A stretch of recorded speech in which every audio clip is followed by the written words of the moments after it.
Je m'appelle Anne Teuf, je suis dessinatrice et auteure d'une bande dessinée historique qui s'appelle Finala. Sur le titre, c'est écrit Finale, mais en alsacien ça se dit Finala.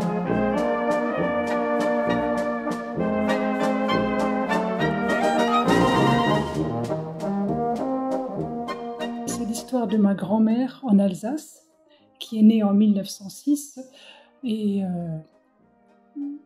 qui donc a connu la Première Guerre mondiale, l'entre-deux-guerres et la Seconde Guerre mondiale. Finala, c'est un surnom en alsacien. Elle s'appelait Joséphine et en alsacien, chez nous, on dit Finala.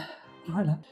D'abord, quand j'ai su qu'elle est née en 1906 et qu'elle connaissait petite fille la Première Guerre mondiale, et surtout, en plus, lorsque j'ai appris que ce village se trouvait du côté français et le village voisin à 3 km du côté allemand, non, c'était trop, il fallait raconter ça.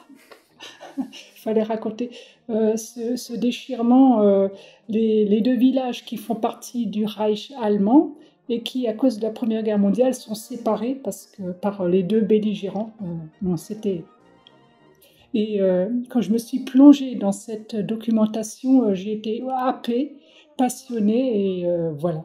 J'ai accumulé de la documentation, papier, internet, et hop, je me suis lancée. Mais ce qui est bien avec cette période de 14-18, c'est qu'il y a énormément de documentation. Alors j'ai d'abord pêché dans la documentation locale, toutes les cartes postales, parce qu'à l'époque, chaque village avait plusieurs cartes postales. T'en trouves partout. Pour n'importe quel bourg, pour n'importe quel lieu, tu as une carte postale d'avant 14-18. Ensuite, la documentation familiale, les papiers, les mariages, les courriers, les papiers administratifs, qui m'ont été super utiles pour le second tome. Le papier, toute l'histoire suit les papiers administratifs que l'on avait gardés. Ensuite, les romans de l'époque. Les romans, parce que ça donne vraiment une vraie ambiance.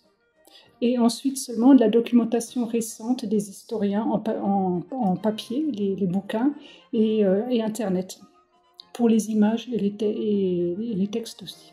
Cette aventure a d'abord commencé par un blog. Et dans le blog, je rajoute de la documentation, je rajoute des bonus, ce que je ne peux pas faire en papier. Et le blog continue. Le blog est une réédition des pages papier, et il arrive qu'il y ait un bonus documentaire sous forme de livres, sous forme de liens vers des sites spécialisés, sous forme d'images. Voilà, ça c'est la richesse apportée par le blog par rapport à l'édition papier.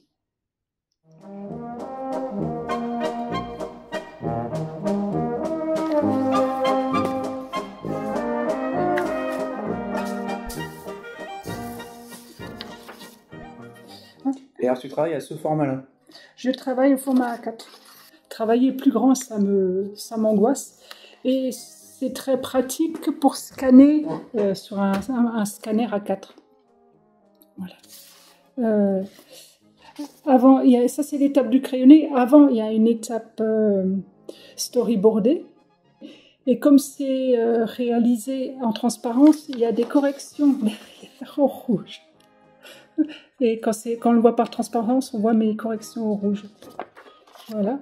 Et je pose la feuille dessus et j'encre au Rotring. Le Rotring, c'est un stylo rapidographe qu'utilisent les architectes. C'est un stylo qui a toujours la même ligne. Et là, on ne voit pas l'étape suivante. Je charbonne avec un fusain. Comme le papier a une trame, ça fait une trame noire et voilà. Comme pour le blog, c'était gratuit et que je devais aller très vite, j'avais trouvé cette manière de réaliser rapidement en noir et blanc. De fait, c'est pas si rapide parce que pour pour ménager, c'est noir et blanc, c'est gris, il faut pas mal travailler dessus quand même. Voilà. Voilà.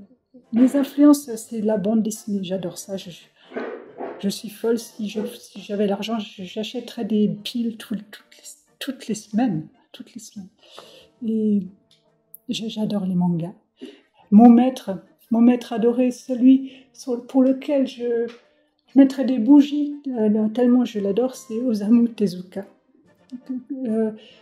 C'est le plus grand mangaka japonais. À mon avis, c'est le plus grand dessinateur de BD du monde. Tout simplement. Voilà. C'est mon préféré. Et donc, dans sa lignée, il y a plein d'autres mangaka que j'adore. Voilà.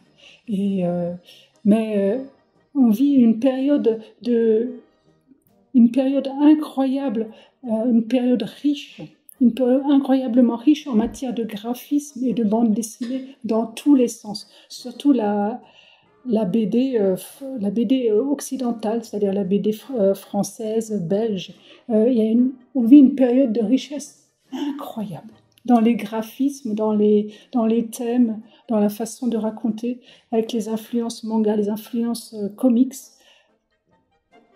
C'est fou, c'est grave.